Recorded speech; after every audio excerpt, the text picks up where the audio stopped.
tell me your sort of feelings in reaction to like the signing that happened just a couple hours ago. Yeah, well, it's obviously a good day for Arizona, and very happy and thrilled that, number one, the legislature overturned this insane 1864 abortion ban and that the governor signed the bill. Unfortunately, we're not out of the woods, though.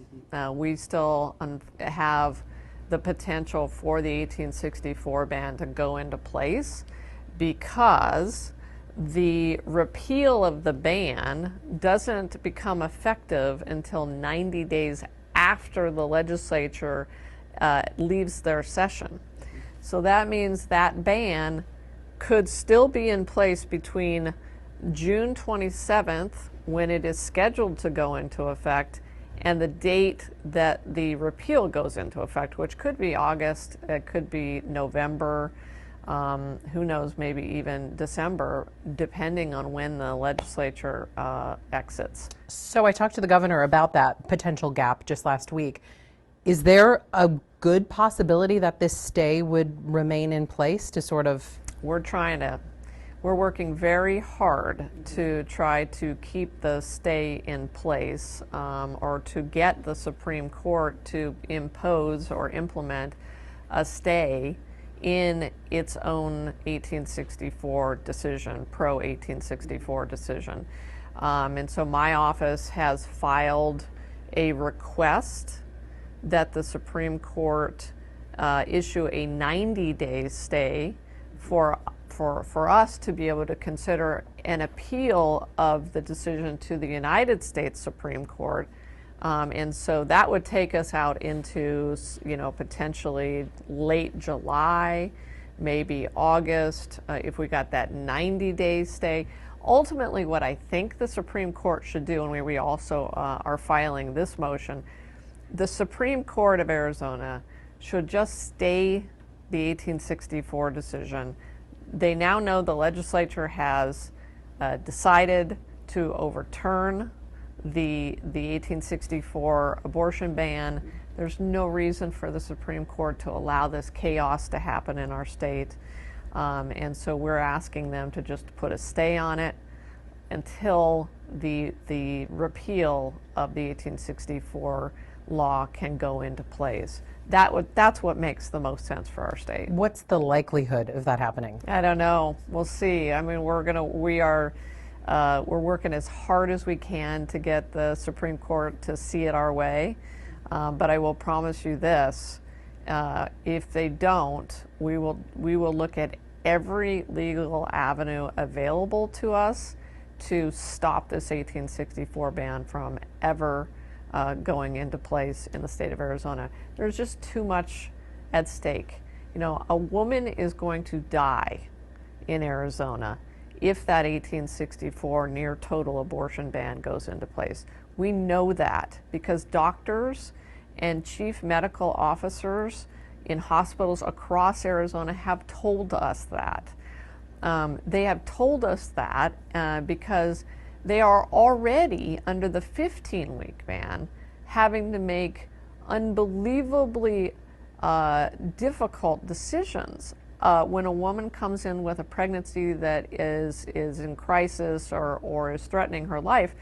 Under that 15-week ban, they're already having to make decisions about, do I let this woman get close to death, or how close to death do I have to let this woman get before I risk, or in order to avoid prosecution. So that's literally doctors in Arizona are having to think about whether to allow a woman to get close to death in order to avoid prosecution.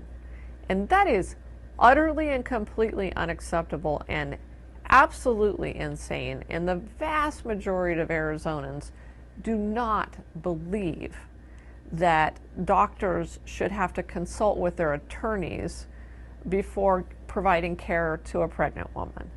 So what's your message to providers in Arizona right now who are dealing with that exact situation?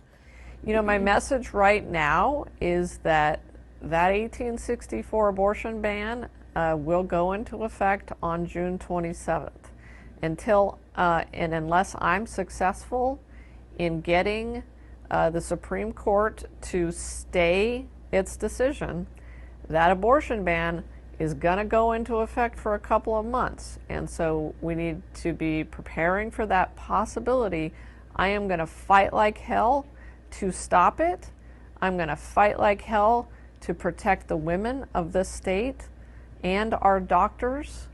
But right now, that's the date that we're looking at, and we're going to try to prevent the ban from going into effect after that. And what about your message to women in this state who are also on the other side of that dealing with this? You know, I guess, you know, and I can't believe that I'm having to say this, but the message is, if you're pregnant and you're having a difficult pregnancy and you're worried about something happening, or you know, or if you might get pregnant and you don't want to be pregnant and you need an abortion, you may need to make a plan to go to California. And we've been working with the Attorney General and the Governor of California about, you know, ensuring the women can go to California. Obviously they can, but we've also, they are working on getting an emergency licensure proceeding for our doctors to go practice in California if this ban were to go into effect. You know, because, you know, it is possible, like I said, that we could have a window, unbelievably, where the 1864 ban is the law of Arizona. And how outrageous is it that the women of this state would ever, for any amount of time, be subjected to an 1864 abortion ban? And then all this work to be just getting us back to 15 weeks. Yeah. I mean, Yeah. it's not like it's No, it's a really total win, if you will. We're getting 15 weeks. At the end of the day, we still have a lot of work to do. The 15-week ban is itself a problem because it leaves no room for doctors and women to make decisions between themselves after 15 weeks.